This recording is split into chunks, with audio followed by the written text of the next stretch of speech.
in the immortal words of my friend and mentor, the late, great Andrew Breitbart. What do we like about Elon Musk? Well, at the very least, he's pissing off all the right people. Yesterday in the Oval Office, something absolutely extraordinary happened. For the last several weeks, Elon Musk has been the target of every kind of possible attack from the organized left in America, from the leadership of the Democratic Party, or whatever's left of it, to their partners in crime, the propaganda legacy media. He's been called a Hitler. He's been accused of doing a Nazi salute. He's been accused of circumventing our Constitution. He's been accused of being an oligarch. He's been accused of being a totalitarian authoritarian. They've said that he purchased the presidency through his sock puppet, Donald Trump, but he's really the one in charge. And he's tapping into the payment systems of the federal treasury to better enrich himself, because being the richest man on the planet isn't good enough for him. He's been accused of all of those things. And in Washington, D.C., when you're a figure at the center of a storm like that, generally speaking, what you do is you circle the wagons. You get some allies out there on television to speak on your behalf. You come up with some talking points. You go into damage control. You hunker down. And if you intend to give an interview to try to salvage all of the damage that's being done, you negotiate something with friendly media, right? If you're Joe Biden or Barack Obama, it usually ends up being George Stephanopoulos or somebody from 60 Minutes. It's all negotiated up front. The questions are approved in advance. It's pre-taped. You can have final edit power over what eventually gets broadcast. But that's how you do damage control in Washington, D.C., if you're anybody but Elon Musk and the Trump administration. If you're Elon Musk and you're in the new era of political communications in the Trump administration, you don't do any of those things. You don't do any of the traditional damage control, PR, control the message kind of tactics and wait for it to all to blow over until the next scandal comes along. No, what you do is you stand in the Oval Office with your young child next to you. You invite all the reporters from the White House press pool into the Oval Office, and you say, I understand people have some questions about what we've been doing, so I'm here to answer your questions. What do you got? It was extraordinary what we saw yesterday. And let's watch a lot of it together, because it still blows my mind that we live in this era of accountability and transparency, and that this man, who, by the way, doesn't need to answer to anybody if he doesn't want to, instead decided to bring his young toddler into the Oval Office, at one point put him on his shoulders like he's walking down Main Street, USA at Walt Disney World, and take every single, even all the stupid and asinine questions that reporters asked him. This is what transparency looks like. If there's not a good feedback loop from the people to the government, and if you have rule of the bureaucrat, if the bureaucracy is in charge, and then what meaning does democracy actually have? If the people cannot vote and have their will be decided by their elected representatives in the form of the president and the Senate and the House, then we don't live in a democracy. We live in a bureaucracy. So it's incredibly important that we close that feedback loop, we fix that feedback loop, and that the public's elected representatives, the president, the House, and the Senate, decide what happened. Yeah, and listen, I understand that my conservative Republican friends who understand history and the truth, you might want to get your hackles up there when you say, hey, we're not a democracy. Stop saying we live in a democracy. I told you this yesterday. He's using their language against them, right? They keep saying that he's ending our democracy, he's destroying our democracy. And he's saying, wait a minute, the people voted for us. And not only that, they voted for us to do exactly what we're doing right now, because we actually told them, vote for us and we'll do it. And now we're doing it, and they're being stopped. And by the way, they're not even being stopped by any constitutional lever of our government. They're being stopped by the very bureaucrats that they're trying to investigate and look into. You've got bureaucrats standing in the way and saying, no, we work in the executive branch of government, but the elected official who was put in charge of the executive branch of government has no business and no right asking us what we're doing, or telling us what to do, or telling us to stop doing what we're doing. That is no longer a democracy, if you want to use those words. That is now a planned, permanent bureaucracy running things, and we the people have no say. And it takes Elon Musk to lay it out there like that, but he wasn't done. It's like we are trying to sort of right-size the federal bureaucracy, just make sure that this obviously there need to be a lot of people working for the federal government, but not as many as currently. So we're saying, well, okay, well, let's if people can retire, with full benefits and everything, that would be good. They can retire, get their retirement payments, everything. And then we were told, this is actually, I think, a great anecdote, because we were told that the most number of people that could retire possibly in a month is 10,000. We're like, well, why is that? Well, because all the retirement paperwork is manual on paper. It's manually calculated, then written down on a piece of paper. Then it goes down a mine. And like, what do you mean a mine? Like, yeah, there's a limestone mine where we store all the retirement paperwork. And you look at a picture of this mine. We'll post some pictures afterwards. And this mine looks like something out of the 50s because it was started in 1955. So it looks like it's like a time warp.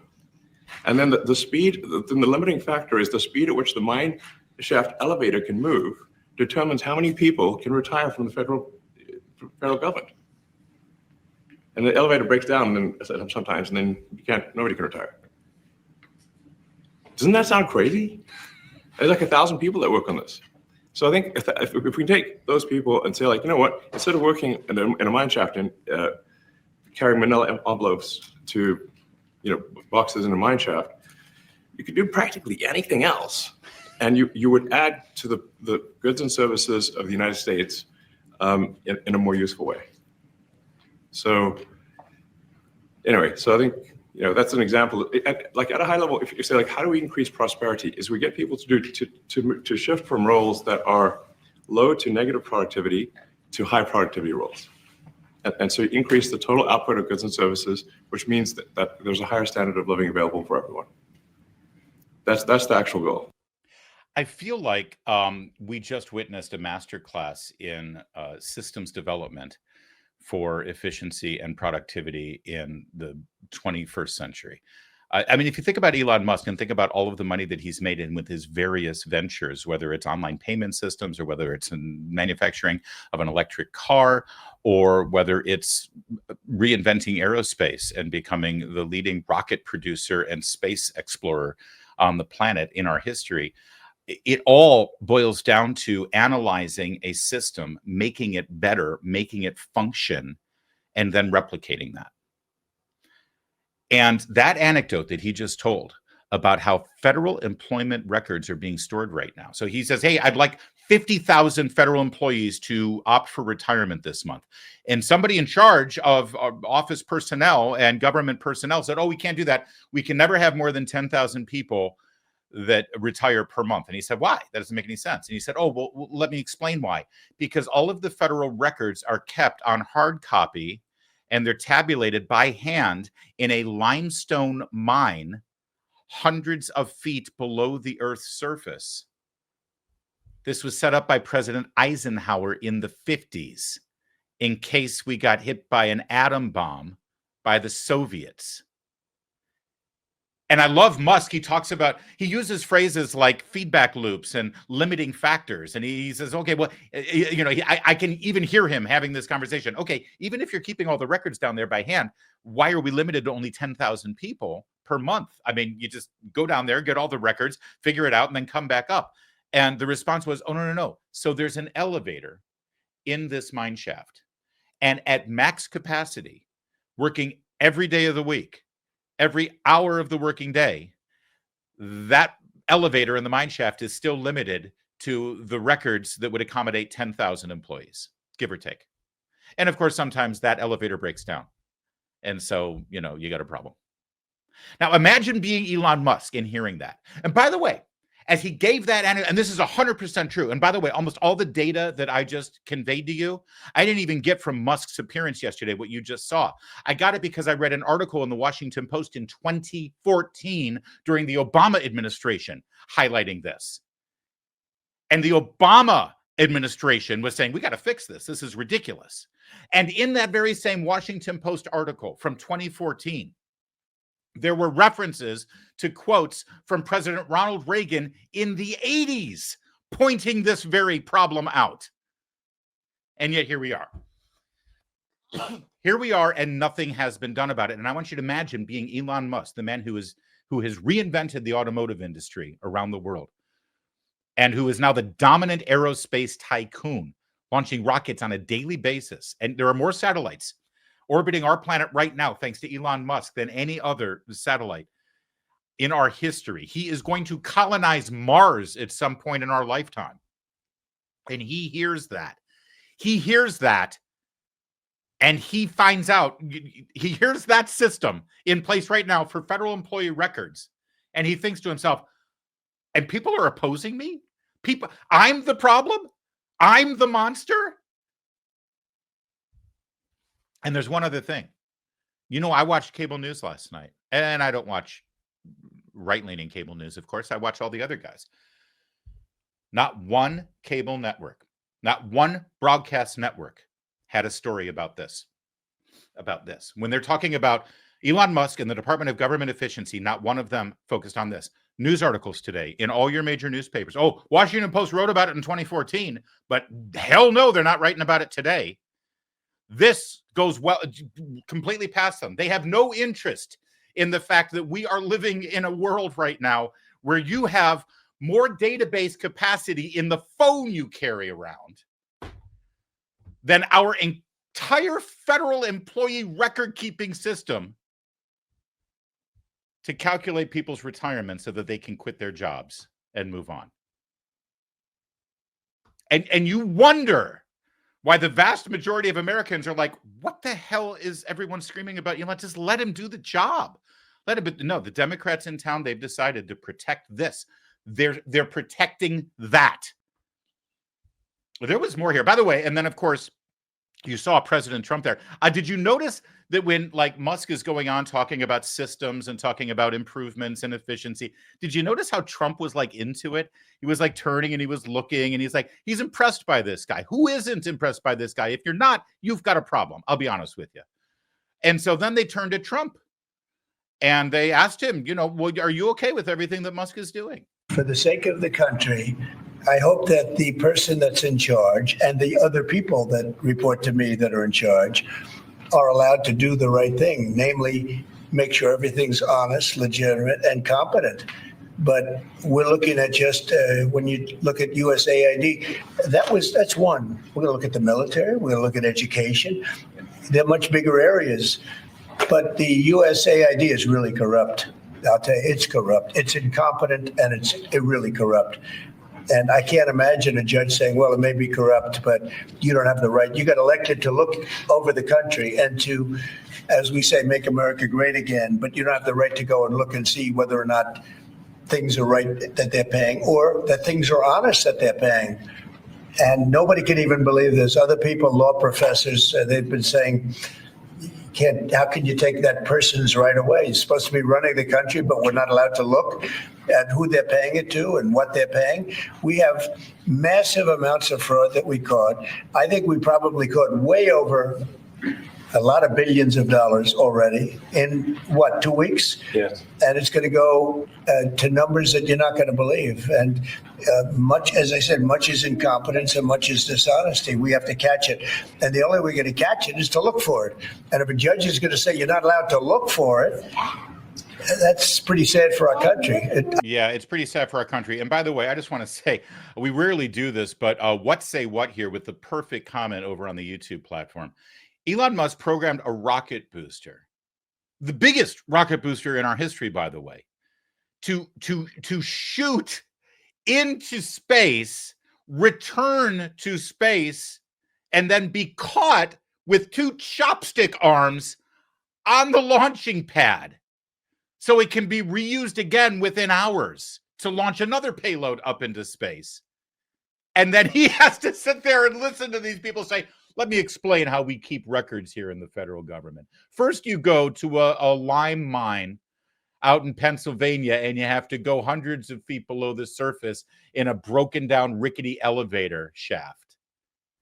And we're limited based on how many people. It's unbelievable. And so, of course, he has Trump's full support. But that didn't stop the detractors in the media trying to drive a wedge here. And in fact, here's the Here's the reporter for Reuters, who I love it when they do this too. They hate you, but they'll never say they hate you. So instead they say, how do you respond to the people who say X, Y, and Z, right? How do you respond to the people who hate you? Like me. So here's the question to Elon Musk about how do you respond to your detractors? That's the word he used. So people normally use quiet? Your detractors, Mr. Musk. I have to what? Including a lot of Democrats. I have detractors? You do, sir. I don't believe it. Say that you're orchestrating a hostile takeover of government and doing it in a non-transparent way. What's your response to that criticism? Well, first of all, you couldn't ask for a stronger mandate from the public. The public voted, we have a majority of the public voting for President Trump. We won the House, we won the Senate. The people voted for major government reform. There should be no doubt about that. That was on the campaign. The president spoke about that at every rally. The people voted for major government reform, and that's what people are going to get. They're going to get what they voted for. And a lot of times, people that don't get what they voted for, but in this presidency, they are going to get what they voted for. Thank you. It's that's a pretty clear way to communicate. Again, just standing there, taking questions from these reporters as he's under fire, and he responds to every single one of them. I posted this yesterday because it was such an extraordinary moment. I posted it on my my Substack. It's a free Substack, by the way, if you want to join it. It's called Larry VIP. And one of my subscribers made a really interesting observation about the corruption at USAID. And I want to borrow it from him.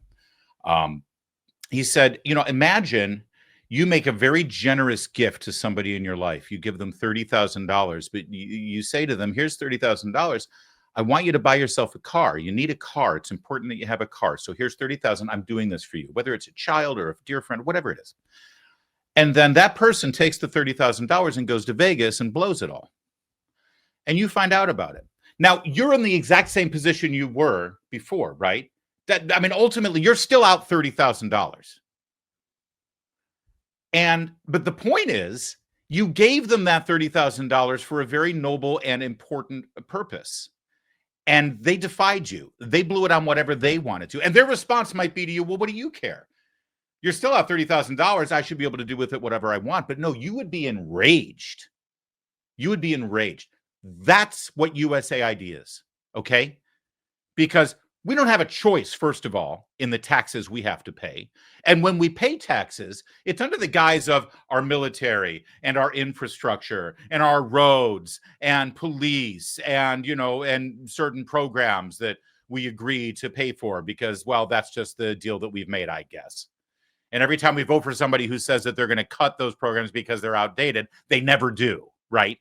But we don't have a choice. You're taking our taxes. And it was sold to us, one of the things your tax dollars go to is this thing that promotes American values around the world, USAID, and we take care of children with AIDS, and we take care of starving infants in Southeast Asia. And so, that's your tax dollars at work. And then you find out instead, your tax dollars actually went to a transgender festival in Dublin, Ireland, or for instruction on gender identity farming in Peru or something like that. You're still out the same amount of money, but aren't you a little bit more indignant? Aren't you a little bit pissed off that they took your money and they blew it in Vegas instead of doing the noble thing that you intended that money to do? That's what this is all about. And you have every right to be pissed off about it because they're screwing you. And they know they're screwing you. And you know they're screwing you. And they know that you know that they're screwing you. And they don't care. And that's the point. They want you to know that you're powerless. Until now. Until now. A little bit more of this extraordinary moment in the Oval Office yesterday. Honestly, to me, this is one of the high points of my adult political life, seeing this happen. And I'll expand on that in a second. I know that sounds like hyperbole, but I'm being authentic here. And also, could you mention some of the things that your team has found, some of the crazy numbers, including the woman that walked away with about 30 million, right, etc.? Well, we do find it sort of rather odd that, there are quite a few people in the bureaucracy who have ostensibly a salary of a few $100,000, but somehow manage to accrue tens of millions of dollars in net worth while they are in that position, which is, what happened to USAID. We're just curious as to where it came from. Maybe they're very good at investing, in which case we should take their investment advice, perhaps. But they seem to be mysteriously, they get wealthy. We don't know why. Where does it come from? And I think the reality is that they're getting wealthy at the taxpayer expense. That's the honest truth of it. So, we're looking at, we just. Yeah, and that right there is one of the reasons why they're also freaking out. There's a little bit more to that, but I'll just shut it down there. But yeah, you've got elected officials as well as government employees, like Anthony Fauci, for instance, who, by the way, was the highest paid government employee, making six figures, but he still somehow amassed a seven-figure net worth. Some people are making, say, $70,000, $80,000 a year, and yet by the time they leave government, their net worth is in the tens of millions of dollars. How's that possible? And is it fair for us to ask that question and find out how that's possible? And the answer is naturally yes. If I can summarize, here's Elon Musk with his toddler son sitting on his shoulders, right? Like they're at an amusement park. And he took endless questions from the White House press corps. He responded to every single question and every single challenge that was laid before him. And he responded with candor and with pith, with no dodging, no prevarication, no excuses, no finger pointing. He explained his operation. He defended his tactics and his team. It was unlike anything that ever happens in Washington, D.C. Ever. This isn't how politicians operate. This isn't how government officials operate. It's not how anyone in Washington operates. It wasn't damage control. It was transparency. It was accountability. And it was truth. And it's weird because we're not used to that in Washington, D.C. And by the way, it needs to be said, in just one sitting, Elon Musk took more direct questions and responded with direct, frank, and candid answers of the White House press corps than the former president, the former vice president, and the former White House press secretary did in the entire last year of their presidency. And there's no question about that. This man and the man who hired him, President Trump, need to be applauded, and they deserve your support. They deserve your praise. And I can just sum up with one last statement on this in the immortal words of my friend and mentor, the late, great Andrew Breitbart. What do we like about Elon Musk? Well, at the very least, he's pissing off all the right people. You've seen the news from economists forecasting a depression, not a recession, a depression by the year 2030. Why? Well, because we got a perfect storm of Social Security and Medicare hitting a breaking point with the largest generation hitting retirement, and then a smaller workforce, meaning a smaller tax base. You add that to the growing national debt and then the rising cost of living, and, well, it's a big problem. There's a lot of it that's out of your control. But what is in your control? What you do now to protect your family for the future. Gold can be a safe haven in hard economic times, and Birch Gold makes it easy to diversify a portion of your savings into physical gold. Birch Gold can help you transition an existing IRA or 401k into an IRA in gold, and it doesn't cost you a penny out of pocket. Protect your future right now. Text Larry, my name, Larry, Larry, to 989898. Get your free info kit on gold and a copy of The Ultimate Guide for Gold in the Trump Era with a foreword written by Donald Trump Jr. That's free. There's no obligation, only information. Text my name, Larry, Larry, to 989898. Do it today.